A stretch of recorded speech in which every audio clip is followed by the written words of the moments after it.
There are days where it is absolutely the only way to go. I dislike using bait if I can help it because it's messy, it's pain, you got to do all the preparation in advance, but I'll tell you what, there are days that there's no substitute. There's nothing in your box that will outfish a glob of eggs.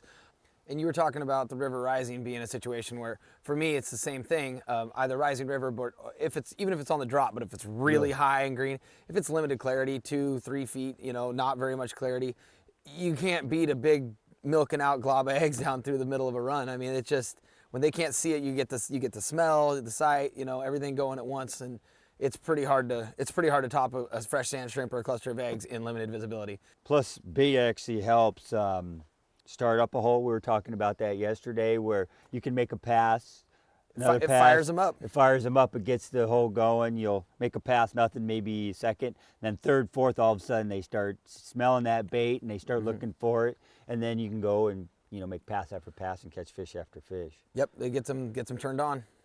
There's so many different things you can drift fish for, different techniques, floats, cheaters, spinning glows, whatever you want. Really, it's a matter of, like we've talked about a bunch, it's really a matter of what you're confident in.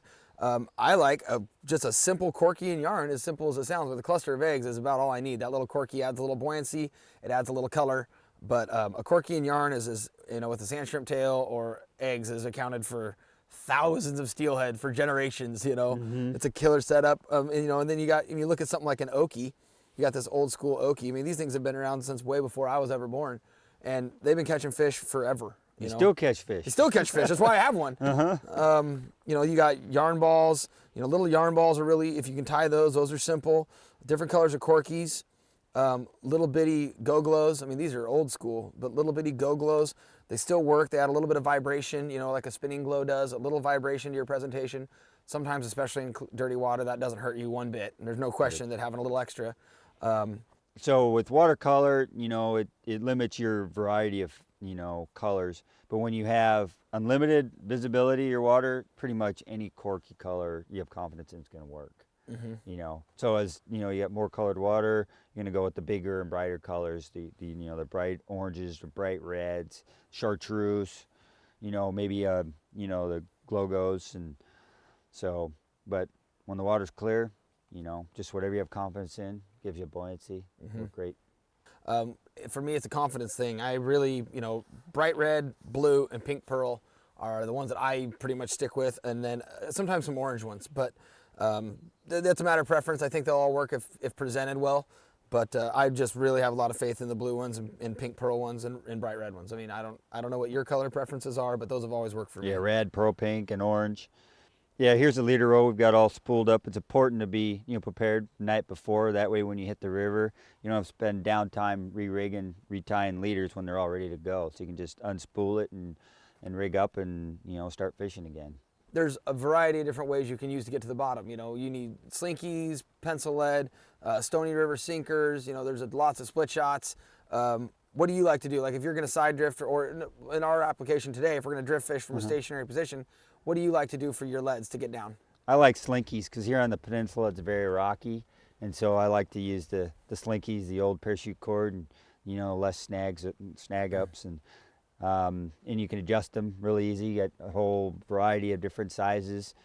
And one of the things that I like about slinkies so much is you have, there's the little balls inside so you can count. This is a 3-ball, 4-ball, 5-ball. Well, if you fish a hole consistently, going into it, it's a 4-ball, at this water level, that a 4-ball slinky, a 4-shot slinky is the better one for this hole. And you can go right back to it. You don't have to measure pencil lead and guess and hope that you got the right length you had last time. You can just say, oh, last time was a 3-shot slinky in this hole. So this is a pretty basic drift fishing setup. Really nice Lamiglass SI rod. It's a Shimano Chronarch reel. Nice rod and reel setup. The slinky setup, the drift fishing setup is fairly standard. One of the only things you really need to mess with is the variation on your leader lengths and your lead, depending on the hole. And then there's a few other variations you can do on a swivel. I use a little snap swivel and I let the snap dangle and I just snap on my slinkies that way.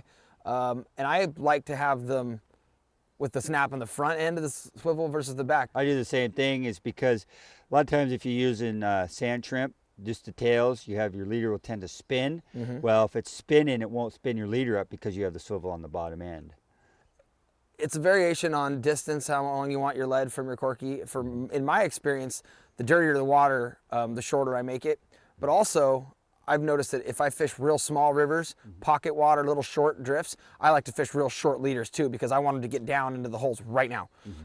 If it's big, wide, sweeping flats, and you're gonna have these big, long drifts, and it's not as big a deal, I'd rather have a little longer leader, get a little more free float on my bait, my eggs, and get a little more natural. But if it's short, pockety water, I mean, down to a 12-inch leader. What do you think about, your leader length, and how do you guys do it? Short leaders is like you said, in pocket water, you need to get down fast, and so a nice short leader, especially when they pick it up quick.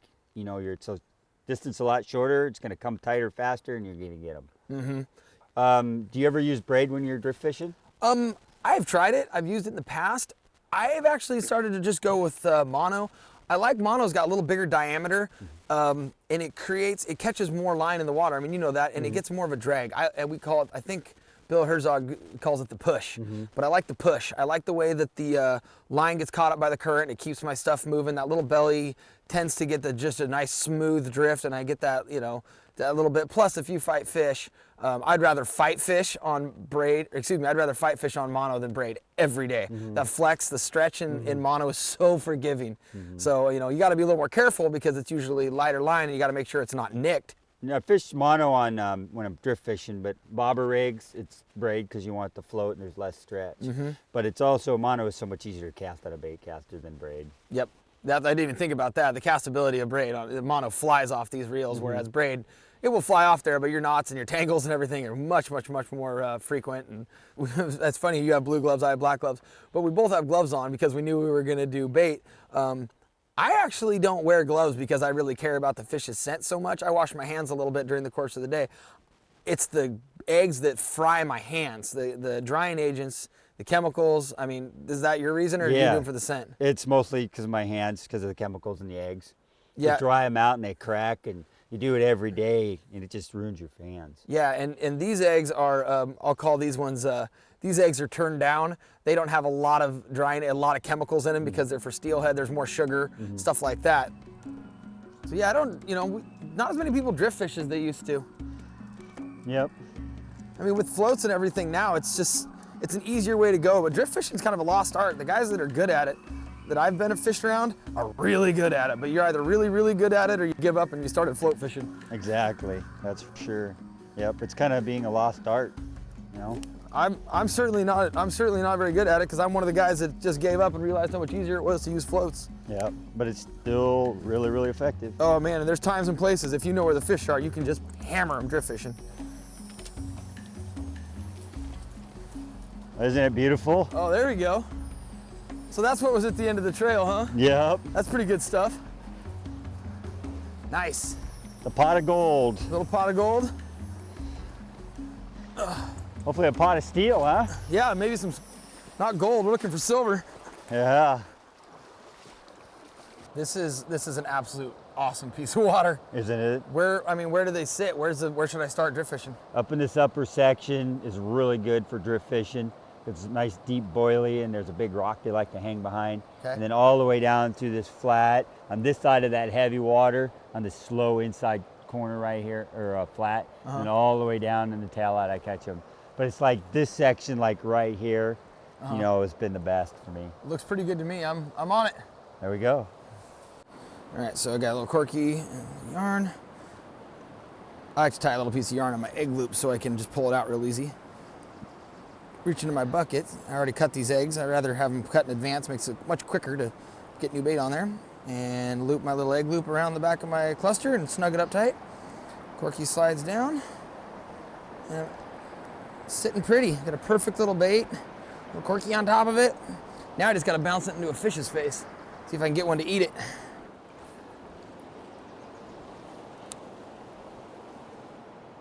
Mike, I'm not always like a believer in, super, super, super high-end, high modulus, graphite, really expensive rods when you're bobber fishing. Right. Because you just don't need it, the sensitivity as much when you're bobber. They're nice, don't get me wrong, and they're real light. But when you're drift fishing and you're trying to feel the bottom like I'm doing right now, I mean, there's a reason that this is the most expensive rod that I own. The rest of this for drift fishing, it's worth it to spend the money and have a really nice rod. I mean, you don't just feel the rocks with nice rods, you can tell how big the rocks are, the shape of the rock. You know, it's just a whole different thing. And when those fish pick up that bite, you can tell when you have a nice rod. I mean, exactly, because bobber fishing is a visual aspect, and you know, drift fishing is all feel. And it's hard. And with the new handles, you know, you have the trigger, but the grip is, the blank is exposed, so you can feel every little tap, every little bump. And sometimes the bites are really soft, really soft. Yeah. I like the ones that just hammer it, that way I don't miss. Exactly. So I definitely love my spinning reels when I'm in the drift boat and I'm side drifting or bobber dogging or something like that. Spinning reels are great, but when you're drift fishing, really like to have a bait caster because I can open and shut my spool with my thumb super simply, and I can feed my drift. So when my line gets downstream of me, I can extend the length of how long of a drift I'm getting by just opening my spool and feeding line to it and letting it go. And just, oh, there it goes, and just keep it tapping along the rocks. Tick, tick, tick. Oh, there, tick. You know, and just keep it open and shut my spool. And I can shut it right there when I get a bite. And then come right back on it and set the hook, and hopefully you got a big old flashy thing on the end of your line. I'm wearing that inside part out. I don't think there's one in there. I'm gonna scoot it out. So I just made about 5 or 6 good drifts through there. I felt it ticking along through the inside part of that run. So all I'm gonna do is cast out about, I don't know, 25 feet further than I was. A little further upstream so it gets down. And try and fish a little different chunk of this hole, a little further over, a little more out in the fast water in this spot. See if maybe they're just slid out further than I think they are. One of the other things when you're drift fishing that really helps, it manipulates your drift and changes the way your drift is kind of how you hold the rod, the angle. I don't like to have it way up in the air like this because then when I get bit, I can't go anywhere to set the hook. I'm already too far back. So I like to keep it pretty low. You know, I don't know, call it a 45, but a nice even spot about this angle. That way when I do get bit, I can actually have somewhere to set the hook as opposed to already having the rod in the air. So if you're already, if your rod's already up in the air, then you're just gonna make it so you don't have anywhere to go when you get a bite. You can't set the hook and you end up with a lot of head shakes for 1 second and not getting a very good stick and the fish come off. On the contrary, if you point your rod real low and keep it straight, like flat against the water, it lets a lot more belly develop in your line because your line angle is kind of low and it makes a lot more belly between the surface of the water and back to your slinky. So when you do that, it makes it much harder to feel the bites. So you kind of want to find the medium, but you definitely got to keep it at an angle that it's not so high that you can't still get the hook set. And always cast at passing birds when they fly by the river because it's funny. And you almost never hit one. I'm gonna fish with sand shrimp on my jig, on my nightmare jig. Kind of like I was doing yesterday. Just stick it right on the hook here and we're ready to go, right there. Give it a shot. When you're drift fishing a single spot, where you put your body in relation to the hole makes a huge difference. If you stand downstream from where you're fishing or upstream, moving where you're standing really changes your presentation into one piece of water. So sometimes it's not a bad idea to fish one spot and then move upstream or downstream and cast to the same area. It gets a little bit different drift because of the angle that your line's getting pulled down at. And then also, at the same time, if you are in a stationary spot like I am right here, it's super beneficial to cast to different areas of the hole. Cast further upstream than you think, cast further downstream. Just keep changing where you're at so you try and cover the entire thing the best you can. Just keep at it until you run into one. So I'm just gonna switch up my little 3-shot slinky. Just unclip it real fast. Switch up my 3-shot slinky and get a 4-shot out of my pocket. Something just a little bigger. Hopefully get me down just a little faster and keep me closer to the bottom through this drift, because this is pretty big water.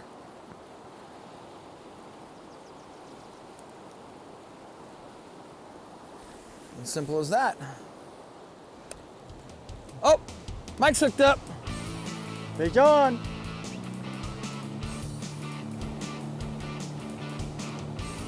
So I was just casting out, just working this flat, started in close and kept working further and further out.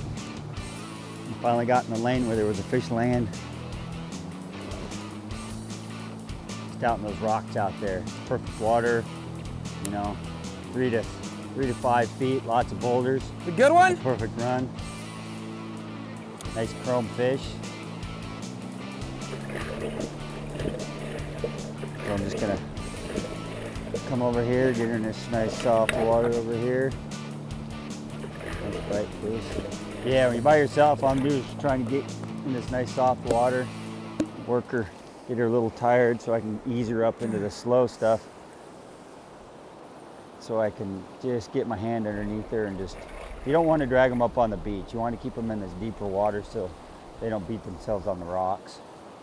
Take a step forward as I lift up, grab the leader, just inch her up, be careful. She's gonna thrash, so you just want to, it's nice and easy, just ease her up. See, she's still not quite ready yet. Not quite ready. It's the fold rod, but there we go, look at that hen.